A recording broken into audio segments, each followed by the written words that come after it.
दोस्तों आज हमारे पास फ्लिपकार्ट का ओनियन ऑयल और ओनियन शैम्पू है जो कि हमें 235 रुपये का आया है और हम इसकी अनबॉक्सिंग कर रहे हैं। और यहाँ पे मैंने इसकी अनबॉक्सिंग कर दी है और इसमें सबसे पहले मुझे मिला इसका ओनियन ऑयल और फिर उसके बाद ये ओनियन शैम्पू और इन्हीं दोनों की दो दो शीशियाँ हैं।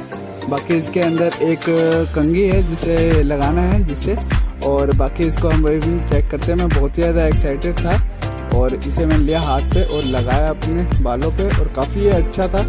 ओनियन ऑयल और ओनियन शैम्पू ये आपके बालों को घना भी रखता है।